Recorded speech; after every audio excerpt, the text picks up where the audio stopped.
Hello, and welcome back to the Pop Culture Graveyard Podcast. I am Hollis. With me, as always, is Dave. Hello, Dave. Hi, Hollis. Live long and prosper. Live long and prosper yet again. Part 2 of our Star Trek Spectacular. I don't know why I'm calling that. It's a regular episode. But when a show is as special as Star Trek, we got to make it a two-parter.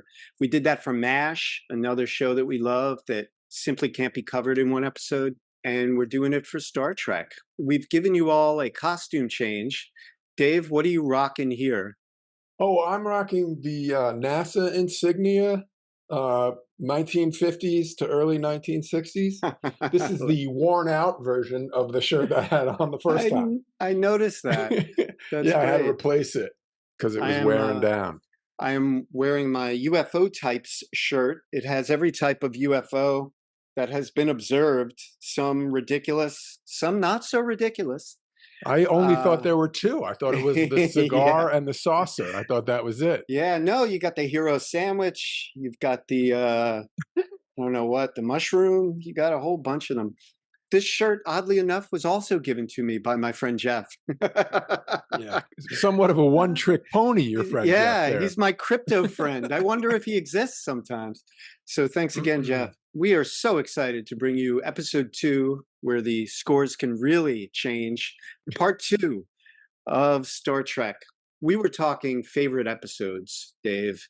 There's one episode that I really love, and then I hate the ending. It's called This Side of Paradise. Jill Ireland, who's the guest star, falls in love with Spock. It's very Invasion of the Body Snatchers. There are these plants shooting spores that make everybody happy and euphoric and living in paradise, but it's a fake thing. And anyway, they had a previous relationship. I love that it's Spock she falls for because of the whole Vulcan thing, the half-human thing. There's a lot going on. By the way, poor David McCallum from The Man from U.N.C.L.E., he was married to Jill Ireland. First, Charles Bronson steals his wife, and then Spock steals her. So, tough universe. But it's such bullshit. Spock lives locked in his logic. Kirk and Bones and everyone else is always trying to get him to just come out of his emotional prison and feel things. Finally, he's in love. He's happier than he's ever been. And Kirk takes that away. Now, granted, if you stay there, we don't have a series. I think it's a season 1 episode too. So but I hated that. They just took that away from Spock and took it away from everyone with the high-pitched frequency I talked about in part 1. But yeah, I was sad for Spock that episode because you and I love it when he shows emotion. Yeah, but it's it's a tough call because it's a false happiness in a way. It's kind of everybody's happy nowadays, but the drugs haven't been administered by the government. It's an anti-drugs episode. Yeah, the drugs have been administered by nature in this case. Mm-hmm. What's the everybody's happy nowadays? What is that based on? Buzzcocks? Yeah, but Brave New World. Brave New World. Huxley. With the one with Soma. But anyway, I feel like that's the happiness drugs are nature administered in this case, which was an interesting way to go. But it's not a false happiness in that it's really just unlocking his ability to be outwardly happy. Right. Yeah, so it's a sad ending. But it's kind of a thing. Like they kill Spock. Killing Spock is a pretty common thing. I think they are getting close to killing Spock. I watched an old episode. I can't remember which one it was, but there was a giant thing floating in space, and it turned out to be like an amoeba. It was a million miles wide amoeba, and Spock had to go inside of it in the Galileo to set a charge. It was a suicide mission, and it was assumed that he was dead. And then at the last minute, it was a refrain, Dave, because of what we talked about. Because Spock is different physically. He's even got an inner eyelid that we hear about in one of the episodes. Yeah, because he can withstand more than the normal humanoid. He gets all the shit missions. When he came back from this amoeba, him and Bones had been vying for the trip. They both wanted to be the hero. and Kirk chose Spock. And when Spock came back, he said, "Oh, by the way, Doctor, you would not have survived," and walked away. And, and then the flutes went, in some Yeah. way, the flutes were like mocking us. Yeah. I go back and forth on the whole Bones versus Spock frenemy thing. Sometimes I find it charming. Sometimes I'm like, oh, were you guys in the fucking Eagles together? Like, get over it. Enough already. I mostly find it annoying. Sometimes they just launch into it and you're like, oh, yeah, that's a thing. They Right. don't get along. I mean, I've seen it endanger the ship. Evil Kirk. What's the name of that episode? The Enemy Within? The Enemy Within. Spock comes to see Kirk and he says, Bones just told me that you were in his office demanding Saurian brandy and being a real dick. Right. And Kirk goes, well, I was nowhere near his office. He was probably just messing with you. And Spock goes, probably. Yeah, So, it's logical. It literally endangers the ship. This Bones Spock frenemy thing. By the way, I love on an episode where he practically rapes Nurse Rand. It's we really want to talk to you about this brandy thing. Yeah, there's some rough moments in that episode. It's tough. That episode is heavy on the Kirk acting. Evil Kirk, not evil Kirk, aggressive Kirk. Yeah. Who turns out to be evil Kirk. Kirk is split in two, for anyone who's not familiar with the episode. He's split into his two halves that both overact, I might add. Yeah. He's the McDLT. Yeah. The hot stays hot and the cold stays cold. He overacts both of them, but he really overacts the bad side. Yeah. And they overshoot him and they overlight him and they overmusic him. And they spray too much sweat on him, but it's pretty great. It's really enjoyable. Much like with Spock being able to fall in love with Jill Ireland, I think Kirk's most beautiful relationship happens in The City on the Edge of Forever with Joan Collins, where they go back in time. That's the Harlan Ellison one. Yes, she is this beautiful, sweet-hearted woman who is very forward-thinking and is like, through use of the atom, we will conquer space, and we will, she's very advanced. And saying all that while being an activist and running a soup kitchen, and she's just an amazing person. Yeah, it's not surprising that Kirk falls for her. Yeah, she and Kirk have such a lovely relationship, and he has to let her die at the end of it. It's like, this is something I think isn't talked about enough with regard to how important Star Trek is. It really was the first time, I think, definitely in sci-fi, but on TV, it was one of two series, the other was The Twilight Zone, that respected audiences enough to leave them with a gut punch at the end of certain episodes. It didn't always tie everything up nicely. It didn't give you a wink and laugh and cut to the credits. It was not afraid to be like, you think about this the rest of the week until next episode. And I respect that. Yeah, I respect it too. And you can specifically say that this show had enough balls to quote unquote kill Joan Collins. Yeah. No one saw that. Hollywood tried to kill Joan Collins for years, but only Star Trek succeeded. Actually killed Joan Collins. Yeah. Yeah. And I believe Spock delivers he checks the microfilm of time. He does. Somehow, it's funny, time is delivered to the Star Trek crew as microfiche. And he checks the microfilm of time and sees that, and I believe he says, Jim, Edith Keeler must die. Yeah, she was either going to be very important or she was going to die. It was too close to call. If she doesn't die, she moves a peace movement that leaves America unprepared to help defeat the Nazis, I believe. Not a great message. Not only is Kirk not allowed to help her live, he has to hold back Bones from saving her as well. What the hell's the matter with you, Jim? Yeah, so he's got to suffer those slings and arrows as well. And Spock's like, McCoy, he gets it. I'll tell you about it in the car. Right, yeah. That's kind of what it is. Totally. My best friend's ride. Because McCoy could have saved her, and Jim holds McCoy back. Yeah. Great scene. It's a great episode. Perhaps one of the top three. Perhaps one of the best. One of the episodes that had a really big impact on me as a kid, and of course not first run, but watching at the foot of my father when he was watching the repeats in the 70s, was Spectre of the Gun. And that is the crew find themselves back at the shootout at the OK Corral. Great looking episode, and very obviously a set, but it doesn't play as a set. You believe you're on a phantom planet, sort of. Not only are they at the shootout at the OK Corral, but any other creative force doing this show would cast the crew as the Earp brothers and Doc. Instead, they're cast as the Clanton gang and the losers, the villains. So it's a really interesting setup. And then the execution is great. And again, it's a great Spock episode because he gets to like brainwash the rest of the crew into not believing that the guns are real and that they won't be killed. But there's real fear throughout. And Chekhov even dies for a while. Yeah. It's a great piece of science fiction. And the entire thing is done for those who don't remember it, it's done on a Western set. And this apparently happened often because their budgets were low and they'd get a call from a friend saying, we have an empty set. It's going to be empty for a week. You can shoot an episode here if you can come up with a Western script. And that's how these stories got written. But to make it interesting, it's a Western set and all sky in this set is blood red.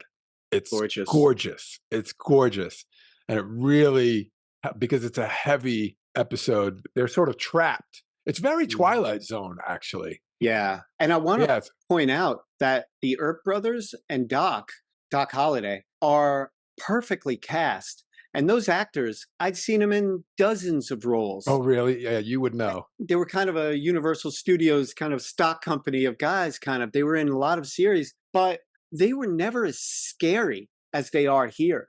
Like, they play it straight. Yeah, And they do. you know, when I think about time travel and going back and meeting some of the great figures in history, I remind myself that these were primitive man in lots of ways. You know, you couldn't be chummy with them, you couldn't joke with them, you couldn't fuck with them. They took everything deadly serious, and that's what you see in this. Those are scary dudes. And if you think about it, how scary the Wild West was, and these guys were trying to keep order. Yeah. You'd have to be scarier than the scary guys, right? So, mission accomplished. It's a great episode. What's the name of that episode? Spectre of the Gun. That's, once again, the titles. Fantastic. Yeah. Sci-fi titles rock. Oh, so good. What was the that great, when we did Barney Miller, that great Philip K. Fish, Flow My Tears, the policeman said? Or Oh, yeah. Something. Yeah. Great titles. But yeah, I think my favorite one might be For the World is Hollow and I Have Touched the Sky. Is that your favorite title or your favorite? Yeah, no, my favorite title. Yeah, that is an incredible title. And that's a somewhat of a science fiction. Like, it's been done several times in science fiction. Yeah. It's that, like, build a ladder tall enough. It's like Tower of Babel. For a long time, people speculated that we lived inside of something and there were holes poked in it, and those were the stars. Makes sense. Yeah. The world is hollow and I've touched the sky is stunning. Yeah, it really is. What else you got? What are some of your favorites? Well, I said at the end of the last episode, I joked about Trouble with Tribbles. And I really, really, really like Trouble with Tribbles. Me too. You know, I like it light. And that's a light episode. Very light. It's comfort food. It really is. It's like they took a break. There's no big threat, really. There's just Tribbles eating grain. I believe there's a truce between the Federation and the Klingons. So they're on the same, they decide to have a truce so that they can hang out on the same starbase together or something. It's got a lot of that frolicking music in the background, a lot of frolicking music. Yeah. And Tribbles are adorable. You know, just as far as danger, though, I believe the Tribbles are also eating through wires, Dave. Yeah, they do. They damage the station. So they're causing a lot of trouble. But they're, you know, it's quickly, quickly handled. And it's just a light, fun episode. A bunch of people get to act in and stuff. Yeah. But it also serves a great purpose because it provided this awesome opportunity for Deep Space Nine to do an episode where they somehow through time travel end up in Star Trek, the original series, and get on board the Enterprise. And they get on board the Enterprise the day of the Trouble with Tribbles. All right, Mhm. that's fun.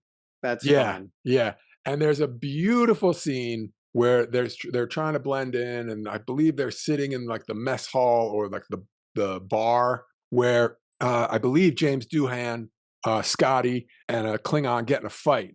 Everybody Right. gets drunk, there's a big fight, but the crew from Deep Space Nine is watching from a table that's further away. Um, Someone says something like, "Oh, it looks like they're gonna get in a fight with the Klingons." They're like, "What Klingons?" Somebody says, "Those are Klingons," and they all look at Worf, and I don't remember it specific. Worf says something like, very much like, "We don't like to talk about it." Yeah. Star Trek, the original series, Klingons are basically blackface, fancy eyebrows. Maybe that's about it. And then Worf is like a massive horseshoe crab forehead. Um, That's great. yeah, I like the tribbles. Yeah, it's a fun. It's almost like, all right, we put you through a lot every week, kids, but here you go. You just get to hang out on the Enterprise and enjoy this. I don't think It's there ever it's was fun. another one as light as Tribbles. I don't think so. And Tribbles too it's a bizarre episode. Like, doesn't it end where like Kirk opens a hatch and he's like inundated with Tribbles? They all fall on top of him Yeah, and you can everything. tell PAs are like pushing Yeah, him out. throwing them out. Yeah, Uh, varying levels of yeah, like props. Some are look yeah. very real looking tribbles. Some are basically pom poms. You You know. know what's funny is it reminds me kind of the ending of a Dick Van Dyke episode, which was like a sci-fi episode of the Dick Van Dyke Show. Really? Which, yeah, apparently instead of like pods, the aliens were arriving in like walnuts or something. So Rob suspects that his wife is an alien. And at the end of it, she comes out of the closet on like thousands of walnuts. I had that kind of same feeling with the Trouble with Tribbles. It's like it makes Kirk very likable. Like the way he's playing it, he's just, you almost get the impression that that's what he wanted the show to be. I don't know. It seemed like it was more in his wheelhouse, kind of cocky, kind of wisecracking character. And that's why it seems like he's overacting in every other episode because they're always pushing him to dramatic heights. Yeah, I think that he did seem most comfortable when he was like, "Oh, that's the brakes." Like Yeah. because that's what that tribble scene. He opens that door, all the tribbles fall out on him, and it's like womp womp womp. And he does like he gives an exasperated sigh, like, "Will Hmm. someone get these tribbles out of here?" Yeah. Cheese Um, eat it, huh? Um, he also the Trouble with Tribbles. It almost seems like a long skit in the middle of the Star Wars holiday special, like yeah, where it's yeah. like B. Arthur's and R. Carney are doing like a little Mhm. vaudeville kind of thing. It's got that aspect with that like old timey actor who's like selling them. Oh, Uh, right, yeah. I my whole life I thought those were both mud. That they're not both mud. no, Yeah, right? Oh, Mud, forget about it. Mud's yeah, Women and I Mud, like I love Mud's Women. It deals with a lot of serious shit, that episode, yeah, and yeah. self-confidence and what it means and taking a pill and placebo effect. And also it's weird because it's like the Mud's Women episode, the guys in the crew who are surrounded by gorgeous women every day look at these women and they're like blurry, and it's like I get the confidence, but how does the confidence affect their cones and rods? Yeah, there was supposed to be some kind of, midichlorians, something. Mm, There was supposed to be some kind of magical extra that these women had. But think yeah, the Harry Mudd guy, space hustler, good type of character. the actor who played Harry Mudd is Roger C. Carmel. He was also in the Munsters. He's been in lots of things, sometimes playing the heavy, sometimes for sheer comedy. Very seldom was he a sweet character. But his full name was Harcourt Fenton Mudd. And you could just see him breaking that out when being like when being questioned by authorities. How dare Yeah, you? yeah. Yeah. He has two episodes, Mud's Women and I Mud, as I mentioned from the original series. Also, he's in Mud's Passion, which is the Star Trek animated series, which was wonderful and brought back a lot of the people's voices from this. And he's also in Star Trek Discovery in a few episodes. Really? And That's good for him. yeah, and in Star Trek Short Treks, which was an anthology series in the universe. So Harry Mudd, just a solid charlatan character. And not the guy who was selling tribbles on the space station. No. And it all started, the tribbles, if I recall, because Uhura thought they were delightful and she loved the trilling that they do, the sounds they make. But there was one episode, I forget what it was called. I think it's Let That Be Your Last Battlefield. Do you remember that by name? I barely remember them by name, but the word battlefield makes me think I might know which one it is. If I said the name Frank Gorshin, would it help jog your memory? Yeah, that's the black and white episode. It is the black and white.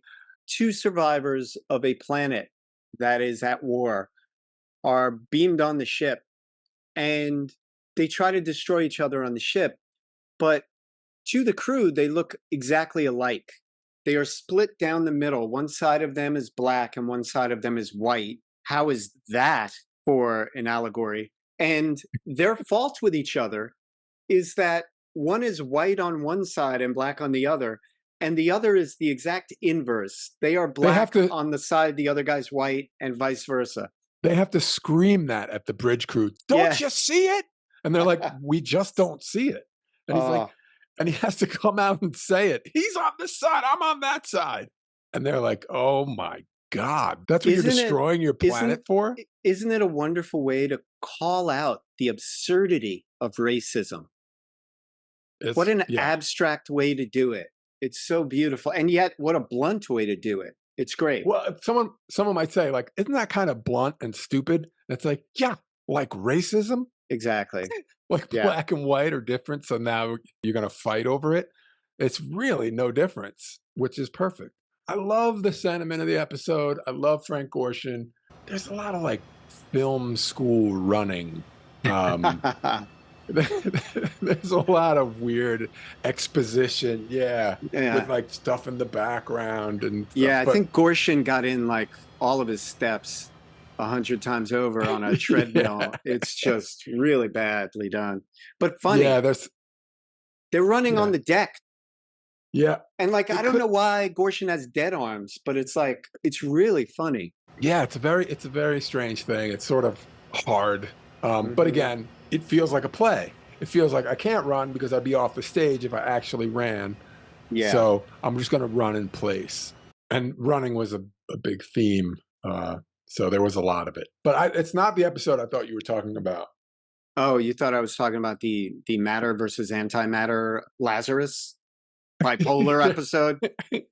Actually, I thought it was the episode where the two planets fight each other, but because they're peaceful now, they only fight in computer simulations, and they incinerate their victims. And then, like, let's say you kill 100,000 people in the simulated war, they incinerate 100,000 of your citizens. Right. Yeah. No, that's great. And then, of course, Kirk ends up destroying all of their machines so that he'll bring back. Directive. Yeah. Exactly. I want to get into that, but they're going to bring back the horrors of war. They give them the gift of the horrors of war, because if you feel it, if you feel the horrors of war, you won't want to have war. So it's a great, weird, odd message, especially for a country that was getting into the Vietnam War at the time. There's a lot of that. There's another episode where one side has flintlocks because I believe the Romulans have been messing around and sort of speeding up their evolution, and the other side doesn't have flintlocks. So Kirk's like, we got to get these guys flintlocks. And Bones is like, oh, what are you going to do next? Get them machine guns when the other side get machine guns? And Kirk is like, yeah, it's exactly what I'm going to do. I'm just going to keep it equal. I'm like, assured mutual destruction. I mean, it's like what the episode's about. Right. You mentioned the Prime Directive. I just want to get into the premise of the show. The opening of the show, they tell us everything. And I love that. It's almost like Gilligan's Island. You get, the whole mission and you know what it's all about. Good point. I like openings like that. for the uninitiated, but it starts out weird. Space, the final frontier, like setting, fade in, Mm. like he's telling us where it happens. And then it's a 5-year mission, correct? Mm-hmm. And it's just, if the opening is to be believed, it's just to explore. And yet, for a show that's just about exploration, they have to check in an awful lot. In the Amok Time episode, they have to divert to Spock's planet, and he has to disobey orders because they were going to just show up and be very presidential. And Yeah, like 21 gun salute for a senator or something. Yeah, like all of a sudden you need just to make it so that Jim had to break orders to bring him there. But like, I don't know, the exploring aspect of it, I'm sure that's what they started with, but I think a few episodes in, they were already locked into the opening. So I think they would have massaged the opening if they could have, because that's not what they do, really. They're also filled to the gills with photon torpedoes and lasers and phasers. And I mean, the thing is that's a battleship if I ever saw one. Yeah. And you know what? It's not wagon train to the stars. They're not like, it's not what they promised. Yeah. Yeah. I think like any good show, it evolved. We talked about Mm-hmm. MASH, which was the last 2-part show we did. A show that's good, I think, can't help but evolve and constantly change what it is, and create an angry fan base. It's like, what I want season 1 again and again and again. Mm-hmm. And then the reason that we're talking about it at all is that it didn't give you season 1 over and over and over again. I believe in this case, it was even like a Trojan horse. Like, we'll tell you that it's going to be like Kung Fu style adventures, and each time we'll get to a planet, have some Kung Fu style adventures, and then we'll go to the next planet, and so on and so forth. Don't worry, it's not going to be a bunch of morality plays. Yeah. Which, and then they just got right into it and stuck to it. I mean, there's never been a better show to laugh at people who say, I don't like Star Trek now because it's woke. And there'll never be a better example. You just have to throw up Gorshin in the makeup and be like, shut up. It's so, I mean, there may never have been a show, and may never be a show as woke as Star Trek, the original series. Mm-hmm. Or any of the iterations since. I mean, it's a very forward-thinking franchise, which is good to see. I'm so glad that we did the episode, because revisiting the shows tells me I don't remember what I think I remember. Like, me too, big time. It's amazing. From episodes to performances in it to whatever. Shatner's great. I was always like, oh, I got to watch around Shatner, kind of, to get to the good stuff. He is so integral. And I know it's pedestrian saying that he's the lead, but I don't know. Everyone fits in that show. I'd be hard pressed to recast it. Even using today's actors, it's a stretch. I'm also able to watch like lesser characters because I'm seeing it second, third, fourth time. I can watch like a teleporter operator who has a few lines and is on camera a fair amount, and for some reason is relegated to a jumpsuit. I guess the engineering guys wear jumpsuits. Yeah, they do. Devo is working in the lower deck. But great work by those people. I would like to know, is it teleporter? Why do I feel like that's not transporter? I would like to know why the transporter, that seems like the last machine that should take finesse. And yet every time someone operated it, it seemed like I got to get these sliders just right. Yeah. Or you'll have an arm for a leg. Like, why? It's the most advanced equipment on the show, and yet they act like it's more art than science. Yeah. I don't want that. And several times the transporter operator is there and he's like, I don't know, it's not coming through. I can't get him. Like either Scotty will push him away or Spock, and they'll take over and try to nail it. But it's terrifyingly wonky for something that's so important. Yeah, it's the last thing that should be wonky. Yeah. And yet it is. But those sliders, I mean, I walk up to a soundboard, I'm beaming someone up. And then I'm getting yelled at by the engineer, like, hey, hands off the board. What great special effects too. I just love the way the transporter Yeah, the And increasing sound even and the sparkle. yeah, I love the elevator door. I Mhm. love where, and to this day, I my wife stopped laughing at this years ago, but I'll get in any elevator and and if we're alone, I'll immediately say sick bay. I don't, I can't help myself. It's just funny to me. And I just love all of the accompanying, aside from the orchestration, which is always great, just the beeps and boops and all of the noises, the tricorder. Bloop, bloop, bloop, bloop, bloop, bloop. The visor that Spock looks into, Yeah, that is little you feel hum. like it's somehow calibrated to Vulcan eyes or something. Yeah. It's got a noise. It actually has light coming, it emits light, so when he's leaning into it, you see it lights up his eyes a little bit. I mean, it's not the collection of sounds, it's a very carefully thought out collection of lights, blinking lights, and little noises that are extremely convincing.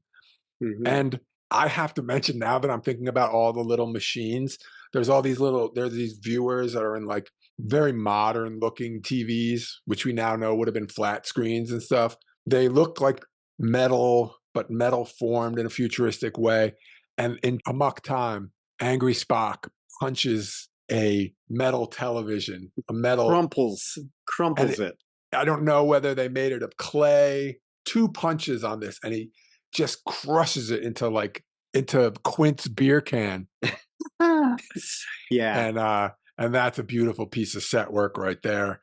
The transporter, the phasers, just beautiful props and beautiful bells and whistles, which could have been like, oh, beep boop bop, like it's everywhere. None of it makes any sense.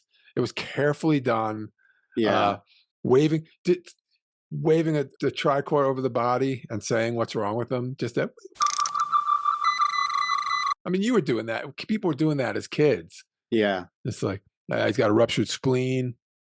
Got two teeth busted off the timing gear. Oh. I remember one of the first apps I bought for when iPhones first came out. One of the first apps I bought was an app that made it, if you gave your phone a little throw with a stop, it would make the sound Of the of a communicator? communicator opening up. Oh, that's Yeah, sweet. and it had a little mesh gold that would flip out of the way and show you your phone. Wow, that's great. Yeah, it was a beautiful thing. You know, we talked about the budget of the show and how, like, after a while, they would just be using Hollywood sets more and more. But a lot of like fun episodes came out of that. There's one that I'm thinking of, A Piece of the Action, and I bring it up. Oh, This entire civilization, or at least this kind of town, based their entire way of living on a book about gangsters of the 20s or like whatever, Capone times. Capone times. And I bring it up because it stars one of our favorite actors, Dave, Vic Mm, Tayback. payback's a bitch. Yeah, Tayback. Vic Tayback on the playback. And not only does it have Vic Tayback, but it features Diane Thorne, who was in a bunch of exploitation films as Ilsa, she-wolf of the Of the SS. SS, yeah. But anyway, you could tell that they were having fun putting Kirk and Spock in different outfits. And giving them lines like, we're going to get you some more of these fancy heaters. Like, Yeah. But they're constantly bumping up against the Prime Directive. Like that's another one where they're like, this is how they want to live their lives. Like, but it's funny to me how they pick and choose when they want to get involved. Like there's one where this peaceful planet, the Klingons come down, the Enterprise guys come down, they get their weapons taken away, and every time they try to fight, they feel like extreme heat.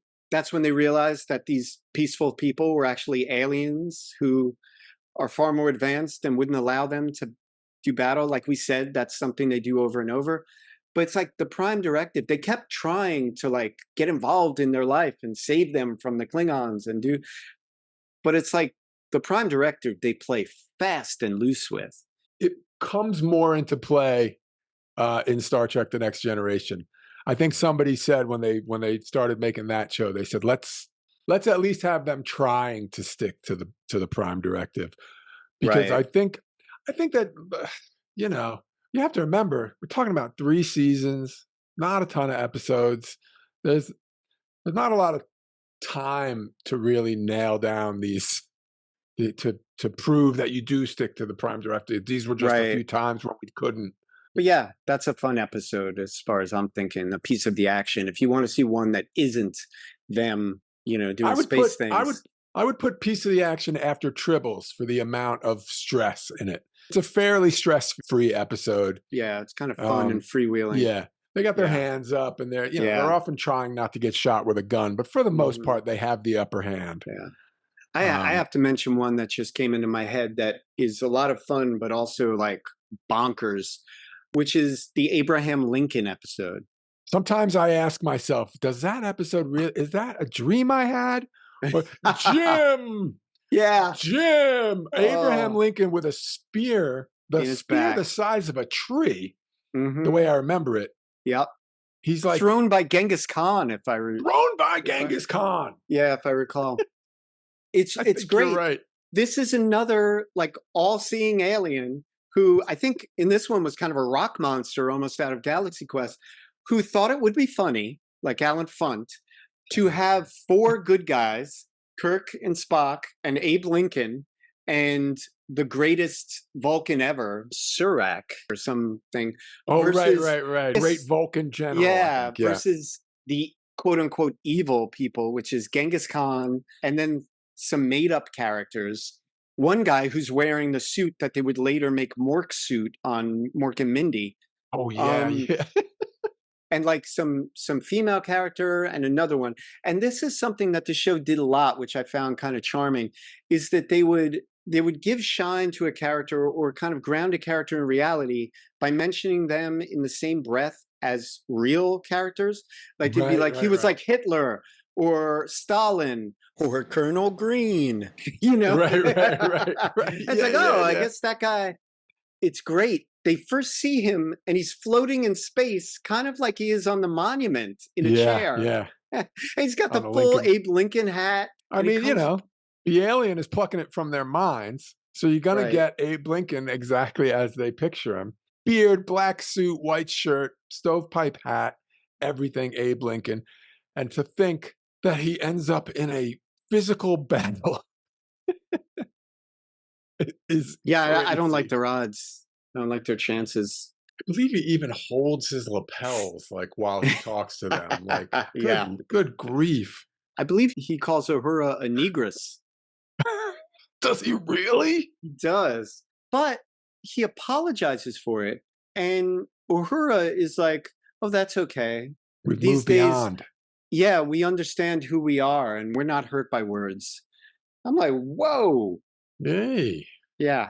But that one is great. But yeah, there's some bonkers. Plato's Stepchildren, I think, is one that is that nuts. The one with? Isn't there a little person riding Kirk like he's a horse? Oh, come on, that is not okay. That episode is so bizarre. Yeah, if they had gotten Billy Barty, would it have been okay? I mean, yeah, because Billy Barty, me and you are constantly hoping Billy Barty gets work. He can sell the sizzle. Do you remember there are 2 of these mind control, wine drinking Greek aliens, and they're turning the little person towards Kirk, away from Kirk. Yeah, they're playing chess with people. Yeah, they're playing really gross. And don't they make Uhura and Kirk kiss? Isn't that the episode where we get our first kiss? Interracial kiss. You get your first racial kiss, but everybody always says first interracial kiss, but nobody ever says forced by asshole aliens. Yeah, it's not a passionate kiss. They're fighting it. Also, as forced things go, like kissing Uhura is, Force me to kiss Uhura. Yeah, that's harsh punishment. Can I serve it now, please? Hold me back. Yeah. But yeah, that's a bizarre one. There are a lot of really bonkers episodes that happen, and it's a tribute to the show that it does not hurt the legacy at all. It just becomes one more charming, campy thing. What's the episode that you and I have talked about even before we ever even considered doing a podcast, with the guy in like the adamant jacket, but longer? He's almost He's dressed got like ruffled Prince in Purple sleeves. Rain. Yeah. Yeah, it's Yeah. more Purple Rain than Adamant. It's like Yeah. you think he's got a box of snuff in his pocket. That's a great episode. That guy, yet another alien who sort of like toys with the crew Hmm. using his extreme powers, but he turns out to be an actual child playing with toys. And his Yeah. parents yell at him. Yep. That actor's name is William Campbell, I believe. What a great face. That guy's just fun, just mirth. He runs around and has a great time through the entire episode. His role is incredible. I believe this is Yeah. our second Monkeys tie-in because that jacket first appeared in an episode of the Oh, Monkeys. Yeah. And then this guy got a hold of it and that's did great. his whole character, which is fantastic. That is fantastic. That's Turned a out to great be one. an actual alien child who got in trouble for playing with humans. It was written by Paul Schneider, who also wrote the Balance of Terror episode, which brought us the cloaking device of the Romulans, Dave. So we have him to thank for coming up with a cloaking device. Yeah. Can we just for 2 seconds, I can't believe we have not yet spoken about Spock with a beard and the entire evil crew of that episode. What the hell was that episode? Mirror, mirror. Mirror, mirror. That makes so much sense. There's a transporter room malfunction, and the evil Kirk, Uhura, Bones, they get swapped with the good Uhura or the normal Uhura, Kirk, and Bones. I love Spock in that episode, and I love that the ending is all about Spock. The hope for the future is with Spock. Mm-hmm. So cool. Yeah, Kirk actually utters the words. I forget the sentence before it, but he says, something's wrong. This over here, Spock with a beard. He says Spock with a beard. Yeah. Oh, so good. I also love that Spock has a beard, and yet he still makes the choice to have that same haircut. As long as you're putting hair on the table, why would you leave that hair? Yeah, Spock with a mullet. That is truly evil Spock. Vulcan up front, human in the back. Well, I was going to say logic in the front, That's it. emotion in the back. See, I'm glad we touched on it. I want to mention the Gamesters of Triskelion because Okay, yeah, because what is that? it is great. Unlike the arena episode, in this one, Kirk is literally in an arena and having to fight gladiator style.